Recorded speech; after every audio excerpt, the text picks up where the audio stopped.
Tout savoir sur l'économie chinoise, embarquement immédiat dans Classe Éco.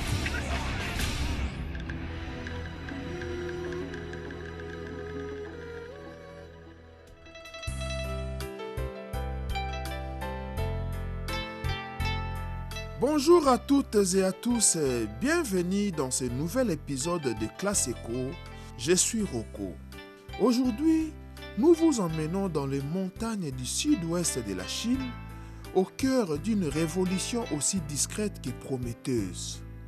Une révolution qui entend transformer une plante millénaire en arme contre la pollution plastique.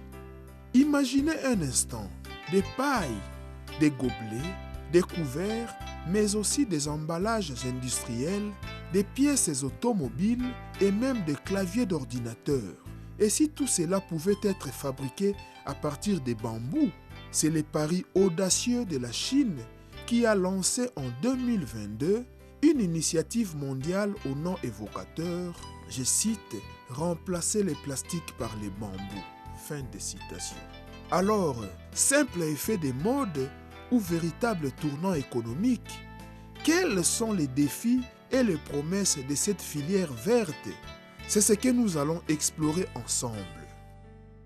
Direction Xishui, surnommée la cité du bambou, dans la province montagneuse de Guizhou. Ici, le bambou est roi. Avec plus de 88 000 hectares de forêts de bambou, la région est devenue un laboratoire grandeur nature de l'économie verte. Dans les ateliers de l'entreprise Guizhou Xinjiang Bamboo Industry, le vacarme des machines raconte une histoire, celle d'une matière première locale transformée en une myriade de produits, de la vaisselle biodégradable aux coton-tiges médicaux. Wu Qinghui, directrice de l'entreprise, insiste sur un point. Leurs produits ne contiennent aucun additif chimique. Ils sont biodégradables, non polluants et le marché les plébiscite. À elle seule, son usine absorbe plus de 70 000 tonnes de bambou par an. Et ce n'est pas un cas isolé. Xishui compte aujourd'hui plus de 200 entreprises spécialisées proposant près d'une centaine de produits différents. Films agricoles à base de poudre de bambou, abattants de toilettes et bien d'autres. Les résultats, en 2025, la filière bambou de Xishui a franchi la barre de 10 milliards de yuan de chiffre d'affaires, soit plus d'1,2 milliard d'euros et fait vivre 165 000 agriculteurs. Mais pourquoi ce retour au bambou?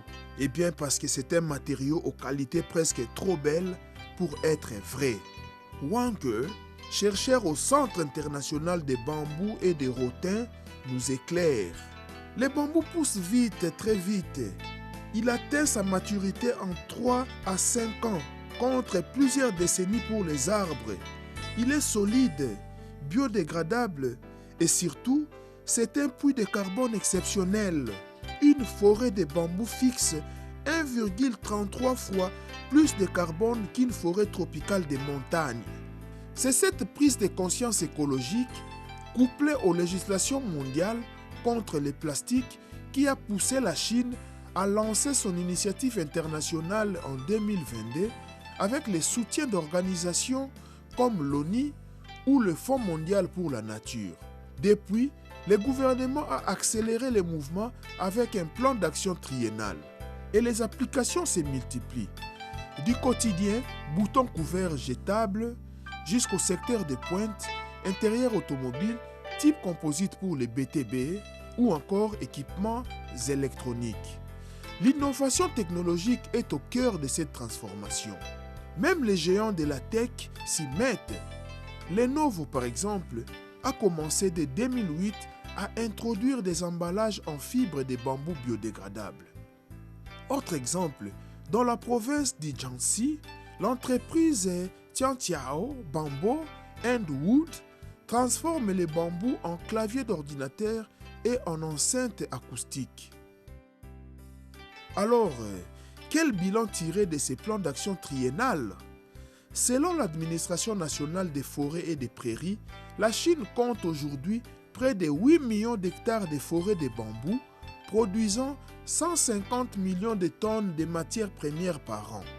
Plus de 10 000 entreprises de transformation sont actives, employant plus de 29 millions de personnes.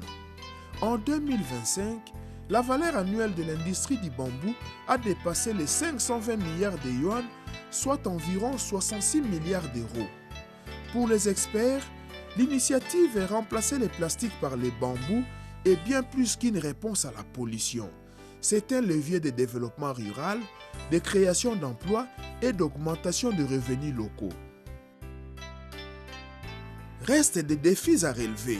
Standardiser la production, intensifier la recherche pour des applications toujours plus techniques et surtout produire à grande échelle pour faire baisser les coûts et concurrencer les plastiques sur le terrain des prix. Mais la tendance est lancée, portée par une demande mondiale croissante pour des alternatives durables.